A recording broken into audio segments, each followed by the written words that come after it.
tous et merci de me rejoindre pour ma première vidéo YouTube officielle. Aujourd'hui on va parler Ouija et on va le faire le café à la main parce que c'est mon terrier et je fais ce que je veux.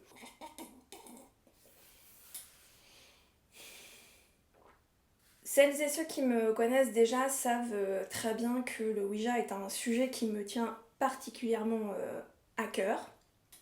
C'était pas prévu, je me suis pas spécialement intéressée au Ouija dans mon enfance. Je vais pas vous faire le coup de la meuf qui, depuis toute petite, avait un truc avec le Ouija. Comme tout le monde, en colonie de vacances, j'ai participé à mes petites séances sous le marabout au camp canoë-kayak avec mon petit verre et mes petites copines et mon petit doigt et il s'est passé des trucs de fou, enfin bref. Mes connaissances sur le Ouija avaient toujours été plutôt limitées jusqu'à ce qu'on vienne à en parler avec le groupe dans les vidéos de la nuit du chasseur. Alors j'avais au début un avis très tranché sur le Ouija. Vous pouvez l'appeler planche de discussion si vous êtes vraiment très fancy. On m'a très souvent entendu dire le Ouija c'est de la merde, le Ouija ça marche pas, le Ouija on met ses doigts dessus, le Ouija, Vonette c'est tout.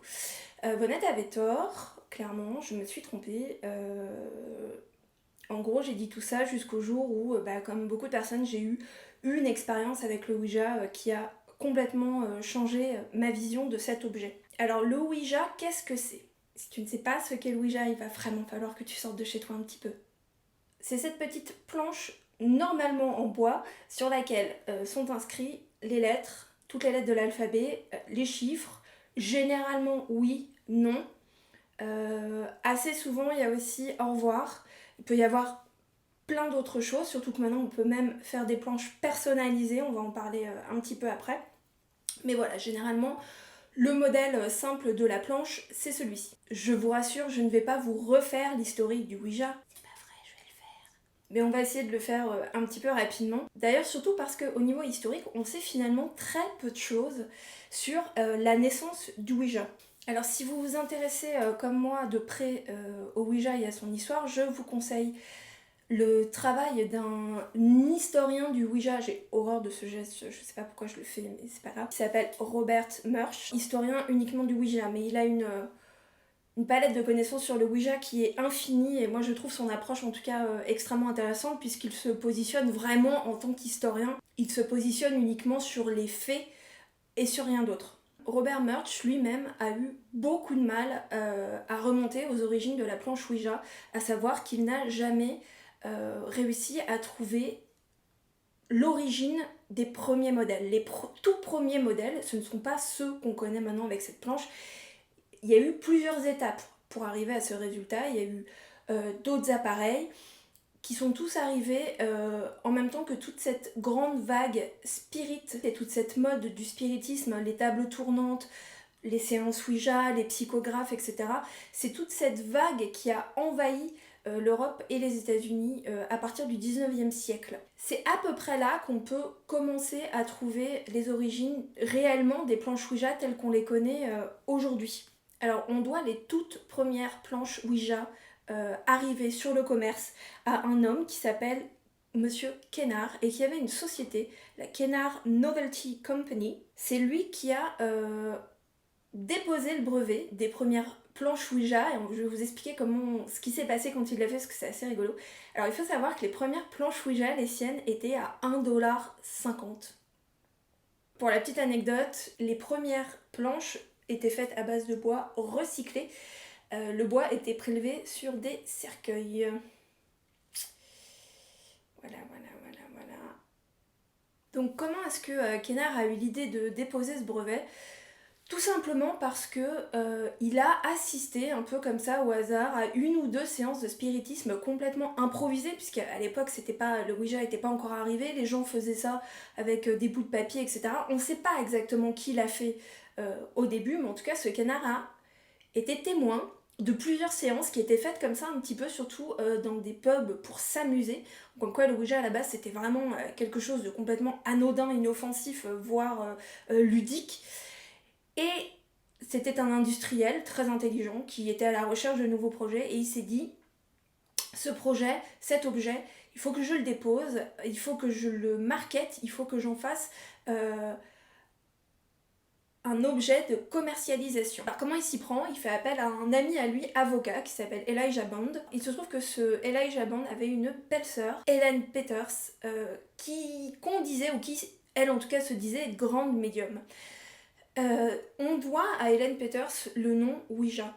La croyance comme quoi le mot Ouija est un dérivé du mot oui et ya en allemand, donc oui, elle m'a fait polyglotte. Cette anecdote est complètement fausse. En fait, le nom Ouija a été dicté par une planche elle-même. Alors l'histoire véridique, faites avance rapide si ça vous intéresse pas, je suis clairement en train de faire mon Hermione Granger, c'est que du coup, ce Kennard, ce Bond et Helen Peters faisaient une séance pendant laquelle ils discutaient avec un esprit, une entité, et Hélène a posé la question comment est-ce que nous devrions appeler cette planche. Et c'est l'esprit qui aurait éplé le mot Ouija. Alors, pour l'info, on se demande, les historiens, en tout cas Robert Murch se demande, si en fait ce nom n'est pas apparu, non pas à cause d'un esprit, mais à cause d'un médaillon qu'Helen Peters portait ce jour-là, un petit médaillon au bout d'un collier en forme de cœur, dans lequel il y avait le portrait d'une activiste féministe de l'époque qui s'appelait Ouida.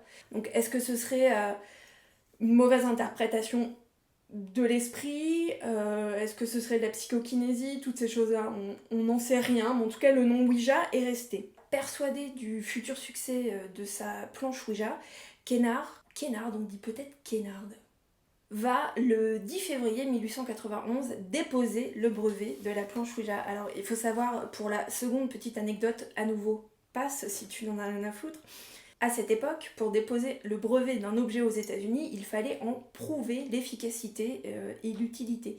Du coup, Kennard s'est rendu sur place le 10 février 1891 avec Helen Peters et ils ont dû initier la personne, le secrétaire qui les avait reçus à une séance Ouija, et donc ils ont fait ce jour-là, même dans les bureaux, une séance Ouija. Voilà, on dit que le secrétaire a failli tomber dans les pommes, il était terrorisé, enfin bon bref. L'utilité et la véracité de l'objet a été prouvée et Kennard a pu déposer son brevet. À partir de là, énorme succès. La planche à la base est commercialisée comme un objet familial, un objet de fun, un objet complètement respectable et digne de confiance. On pense déjà à l'époque, on dit déjà à l'époque que ce sont les fantômes, les esprits qui passeraient à travers cette planche pour dicter les mots, donner des informations, expliquer le passé, prédire le futur. Mais tout ça est fait dans un cadre tout à fait innocent, normal, normalisé. Personne ne parle de possession, de malédiction, de Satan, etc. D'ailleurs, les chrétiens, les catholiques pratiquants étaient eux-mêmes très férus de Ouija et pouvaient tout à fait faire une séance de Ouija le samedi soir et aller à la messe le dimanche matin. C'était pas du tout antinomique à l'époque. Donc les ventes explosent. Bien évidemment, chaque maison a sa petite planche. Et voilà, on voit un petit peu le Ouija fleurir dans toutes les familles américaines. Pendant des années et des années et des années, tout va bien. Et en 1973, le drame. Sortie du film L'Exorciste, dans lequel on voit, tout le monde le sait, tout le monde l'a vu, cette adolescente américaine, Reagan, se faire posséder par un démon absolument horrible qui va lui faire gerber des trucs ignobles suite à une séance de Ouija. Bien évidemment, Hollywood s'empare du symbole du Ouija, on le transforme en objet démoniaque, dangereux, capable d'amener une malédiction sur toute votre famille pendant 10 générations. Tout cela est bien sûr complètement faux. On est dans le domaine du cinéma, on est dans le domaine du fantasme, mais il n'en a pas fallu beaucoup plus pour que le Ouija devienne un objet dont on a peur. Et de là arrivent les rumeurs, bien évidemment, de moi je connais quelqu'un qui connaît quelqu'un qui connaît quelqu'un dont le boulanger a été suivi par le démon Zozo pendant 6 mois après avoir fait une séance Ouija. La dangerosité de l'objet en tant que tel, de la planche, n'a jamais été prouvée. Les gens qui me connaissent savent que je tiens ce discours. C'est un objet qu'on peut utiliser n'importe où, n'importe comment, n'importe quand, vous pouvez l'utiliser seul, il ne vous arrivera rien, ce n'est qu'un objet. Je ne désacralise pas du tout les planches Ouija, puisque pour moi c'est un objet absolument incroyable, mystique, que j'aime vraiment profondément et qui me passionne, mais ça n'en reste qu'un objet. Une planche de Ouija, comme tout le reste, sera ce que vous en faites. Dans un cas de meurtre, on ne va jamais penser à accuser l'arme du crime, mais plutôt le criminel. C'est un objet de communication. Les gens qui pratiquent du spiritisme n'ont pas plus de raison d'avoir peur d'une planche de bois que d'avoir peur d'un pendule, que d'avoir peur d'un cristal, que d'avoir peur de... j'en sais rien moi, d'un frigo, enfin de toutes ces choses-là. Je ne suis pas en train de vous dire qu'il ne peut rien vous arriver lors d'une séance Ouija, je suis seulement en train de vous dire que ça n'aura rien à voir avec la planche. Alors il y a toutes sortes de rumeurs bien évidemment qui courent sur le Ouija, d'ailleurs il suffit de faire un petit tour sur YouTube pour se voir proposer plein de vidéos de gens qui disent regardez c'est incroyable, je me fais posséder par le démon de ma grand-mère, je ne sais pas quoi. Bien évidemment, vous l'avez compris, ou en tout cas j'espère que si vous regardez cette vidéo, vous l'avez compris. Ce n'est pas parce qu'un youtubeur ou une youtubeuse vous montre une séance qui aurait tourné de façon catastrophique qu'il faut se mettre à croire tout de suite que cette planche est animée d'autre chose que ce que vous y mettez dedans. D'ailleurs, même Wikipédia s'y met, puisque pour préparer cette vidéo, j'ai fait un petit tour sur la page Wikipédia du Ouija, ce que je n'avais jamais fait. Et alors, accrochez-vous, on peut y trouver une section qui s'appelle Esprit maléfique. Les médiums insistent souvent sur le fait que les participants ne peuvent être sûrs de l'identité de l'entité à laquelle ils s'adressent. Ça, c'est vrai, mais il y a des moyens de vérifier à qui vous vous adressez, ce sera le sujet d'une autre vidéo. Il est donc possible que l'esprit soit malveillant et essaie via le Ouija d'influencer les personnes présentes, again, complètement possible, voire de les posséder. Really? Les mauvais esprits seraient en général flatteurs et menteurs pour arriver à leur fin. Oui, alors ça c'est pas les mauvais esprits, c'est les gens en général. On continue. Il y aurait différentes manières de déceler ces êtres mauvais, comme le fait que la goutte se met à pointer les 4 coins de la table. La goutte se met à dessiner un 8 au centre de la table. Alors ça, j'ai une théorie là-dessus, on va en parler après. La goutte cherche à sortir de la table. Bon, ça arrive. Signe de tentative d'évasion de l'esprit. Donc on imagine que si l'esprit y arrive, il va rester dans la goutte et que donc la petite goutte va se balader dans notre maison. La goutte pointe le chiffre 0 lorsqu'on demande l'âge de l'esprit. Bon. Voilà, alors ça c'est très intéressant. Les esprits considérés comme malveillants peuvent porter le nom de Zozo, Pazuzu, Crapoulet. Crapoulet, c'est pas un Pokémon celui-là. Zoso, Zaza, Oz, Zo, Mama, bla bla bla, etc., etc. Allez, parlons de Zozo, Mama et de ce mouvement de 8 que la goutte peut faire sur la planche. Je ne suis pas scientifique, je ne suis pas professeur, je suis juste curieuse et j'essaye d'analyser mes expériences. De mon expérience, Zozo et Mama n'existe pas. De toute façon, je ne crois pas aux démons, mais admettons que vous y croyez, je respecte complètement vos croyances. Pour moi, Zozo et Mama ne sont pas une entité à elles-mêmes. Allez, je vais vous sortir une planche Ouija, comme ça on va en parler. C'est le bordel. C'est le gros bordel. Est-ce que vous la voyez bien? Oui. Cette planche est une planche vraiment de base. Alors on va essayer de parler de Zozo ou de Mama. On peut observer que les lettres Z et O sont positionnées à peu près au même endroit sur la planche que les lettres M, A. Je pense, moi, quand la goutte se met à faire des Zozo ou bien des Mamas, ou bien des 8, qu'il s'agit non pas d'un démon qui essaierait de s'emparer de vous, mais d'une balance d'énergie qui est en train de se créer sur la planche. d'où ce mouvement un petit peu de balancier. Pour moi, Zozo et Mama ne sont qu'un fruit du hasard. Si à cet endroit de la planche il y avait d'autres lettres, ce serait un autre nom. Ce n'est que ma théorie. Je vous dirais bien c'est à prendre avec des pincettes, mais honnêtement je préfère croire à ça que me dire qu'il y a un démon Zozo ou Mama qui nous prête une quelconque importance à ce moment-là. Je pense que si Zozo et Mama existent, ils ont autre chose à faire que venir participer à nos petites séances de Ouija d'êtres mortels. Donc une fois Zozo et Mama démystifiés, une fois ces vidéos YouTube complètement spectaculaires où on voit des gens voler à travers la pièce en faisant une séance de Ouija replacées dans leur contexte, c'est-à-dire vidéos faites pour faire du spectaculaire et pour faire du clic et du nombre de vues, et bah finalement il nous reste pas grand-chose. Il n'y a pas de témoignage, ça n'a jamais été prouvé que quelqu'un soit resté possédé, suivi, etc. Par une âme malfaisante après une séance de Ouija. Je l'ai déjà dit, je le répète, est-ce que ça veut dire que sorti d'une séance de Ouija, absolument aucun fantôme ne pourra vous suivre chez vous, etc. Non, je ne le pense pas. Ils peuvent complètement vous suivre. Oui, bien sûr, ils peuvent vous embêter. Non pas parce que c'est un fantôme ou parce que vous avez utilisé une goutte Ouija, mais parce que, et à nouveau, c'est ma théorie, c'est moi, non pas ce que je ressens, mais plutôt des pseudo-certitudes que j'acquiers au fur et à mesure de mon expérience.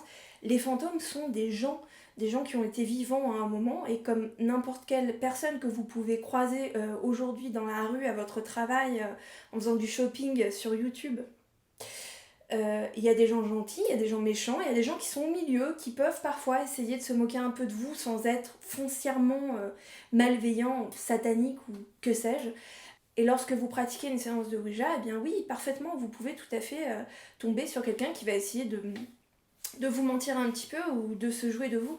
Est-ce que c'est la faute de la planche de Ouija ? Non, je ne le crois pas. Alors maintenant, on va parler un petit peu vraiment planche.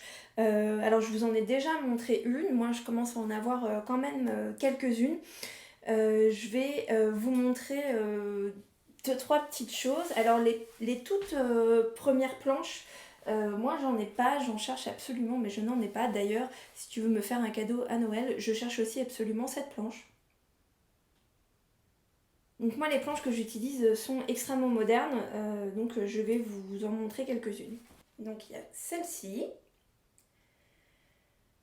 C'est une planche pyrogravée assez épaisse, vernie, du coup la goutte peut glisser facilement. Donc pour ceux qui n'ont pas suivi l'histoire, hein, bravo les derniers de la classe, la goutte c'est cet objet. Comme la planche est vernie, ça peut glisser assez facilement. Donc on y retrouve bien évidemment oui, non, l'alphabet. Oh, j'ai l'impression d'être une maîtresse. Alors sortez vos cahiers de correspondance, donc nous allons écrire oui, non. L'alphabet, les chiffres, au revoir. Les petits symboles que vous avez ici et ici sont des sigils, on en parlera dans une autre vidéo.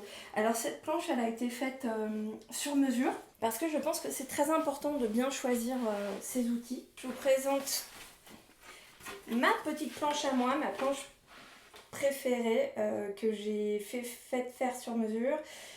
Les fans du genre reconnaîtront la planche Ouija Blair Witch. Vous avez le petit bonhomme Blair Witch ici, puis des petites dents. Ben oui, parce que Josh, il a perdu ses dents. There's my friend Josh. Hey. Josh. Josh. Josh. Help Josh! you. Josh! Josh! Tell me where you are, Josh! Josh. Josh. Josh. Josh! Josh! Josh! Josh! Josh! J'ai fait faire cette planche sur mesure à Madame ma femme qui fabrique les planches de Ouija tout à la main. Celle-ci elle n'est pas commercialisée, c'est vraiment uniquement la mienne, je lui ai commandé et d'ailleurs je m'en sers quand je vais en enquête. C'est celle-ci que j'utilise parce que je l'adore tout simplement. Je vous présente aussi en exclusivité ces planches-là que j'ai créées moi-même. Alors non, vous ne rêvez pas, ce n'est pas un effet miroir de la caméra. Les lettres et les chiffres sont bien mélangés. Et je vous expliquerai dans ma prochaine vidéo sur le Ouija l'intérêt de ces planches. On pourrait croire comme ça que j'essaye absolument de vous faire acheter les planches Six Earth, faites par ma femme, mais pas du tout. C'est surtout pour amener le sujet suivant, bien choisir sa planche. Votre planche est un objet précieux.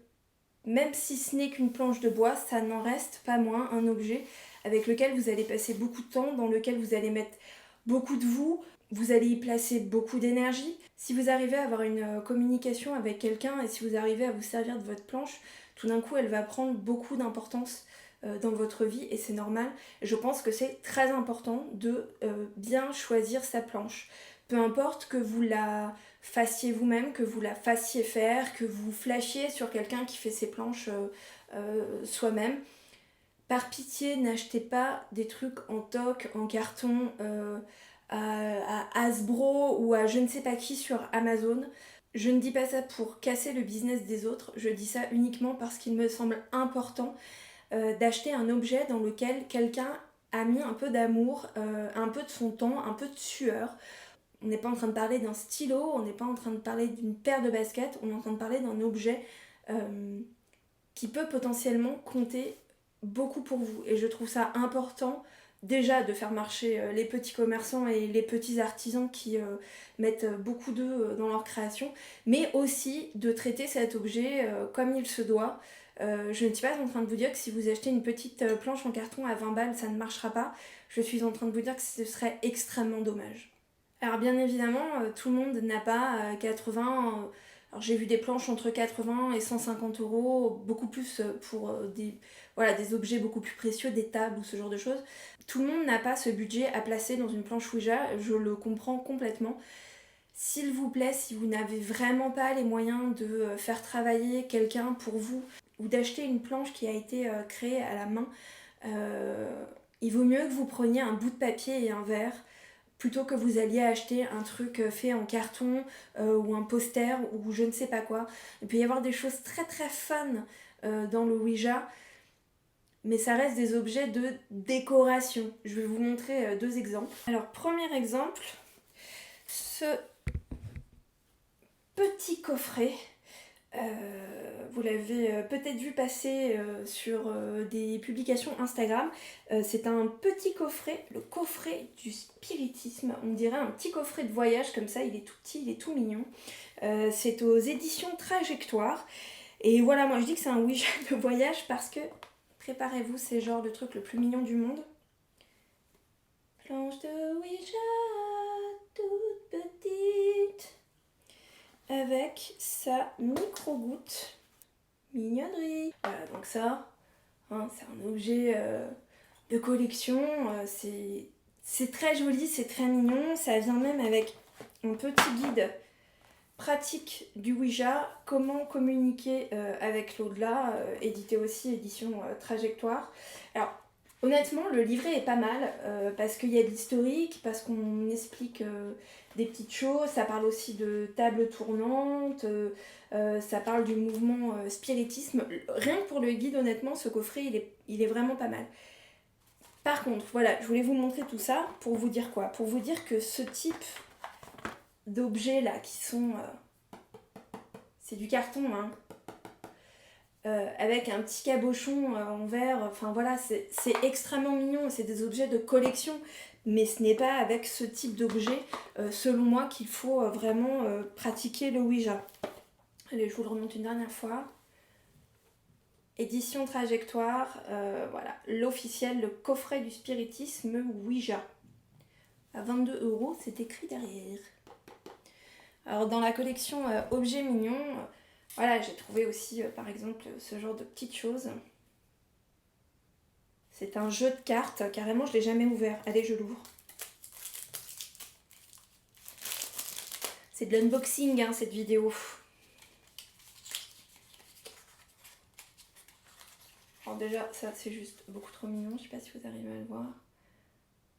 J'adore ces petits effets de couleurs. Voilà, donc ça par exemple, c'est pareil, c'est un petit jeu de cartes avec le Ouija. C'est un jeu de cartes normal, hein, c'est pas un oracle, vous voyez, il y a les symboles, trèfle, trèfle encore, cœur, enfin voilà, ce genre de choses. Le dos est hyper joli. Voilà, tout ça pour vous dire que la collection sur le thème du Ouija, c'est possible. C'est super chouette, je suis la première à tomber dedans, mais ce n'est pas avec ce type d'objet, selon moi, qu'il faut tenter une communication. Si vous souhaitez vous acheter une planche et débuter dans cette pratique, s'il vous plaît, faites-le en choisissant bien votre objet. Ce serait dommage d'utiliser tout et n'importe quoi, comme je l'ai dit, acheter à 15 € sur des sites marchands très célèbres, alors qu'a priori vous allez en avoir une utilisation un petit peu spéciale. Sans oublier que le Ouija c'est devenu plein d'autres objets complètement inoffensifs. Vous avez des sacs Ouija, vous avez des maillots de bain Ouija, vous avez cette magnifique planche Ouija qui est trop belle. Si jamais vous voulez me faire un cadeau, surtout offrez-la moi. La broche Ouija, les boucles d'oreilles Ouija que je peux avoir achetées ou pas, la couverture Ouija, la bague Ouija, le bonnet Ouija, bougie Ouija, la boule à thé Ouija, le petit chat chelou Ouija, la trousse de toilette Ouija, que je jure je n'ai pas acheté, ce prénom n'a rien à voir avec moi. La table à café Ouija, le t-shirt de très mauvaise qualité Ouija, le miroir de poche Ouija, le verre à vin Ouija, la coque de portable Ouija que j'ai peut-être eu à un moment, ne me jugez pas, la parure de drap Ouija, le crop top Ouija, la dame chelou qui veut manger une part de pizza Ouija, même la lumière blanche elle arrive pas à effacer mes cernes. Le stickers holographique Ouija imprimé sur le logo de Wu-Tang Clan. Non les mecs, vous allez beaucoup trop loin pour moi là. La petite jupe sympatoche Ouija, les chaussures Ouija, le support iPad Ouija qui a une forme chelou, je vous l'accorde. Le legging Ouija, ouh celui-là je vais pas vous mettre le lien par contre. La miniature Ouija toute mignonne. Enfin bref, tout ça pour vous dire qu'on va quand même pas se mettre à avoir peur d'un objet qui peut être imprimé sur un chat qui louche. Alors si vous avez vous-même des commentaires ou des questions sur le Ouija, vous n'hésitez pas, vous me les mettez en commentaire. Si vous êtes des foufous, je vous mets en bas en description tous les liens de tous les objets que vous venez de voir. Vous avez le droit de me faire des cadeaux, c'est bientôt mon anniversaire. À nouveau, je vous invite à vous abonner à la chaîne si vous aimez son contenu, à mettre un petit pouce, à partager, à le dire à vos amis, tout ça, ça m'aide, c'est chouette. Et on se retrouve très vite pour une autre vidéo.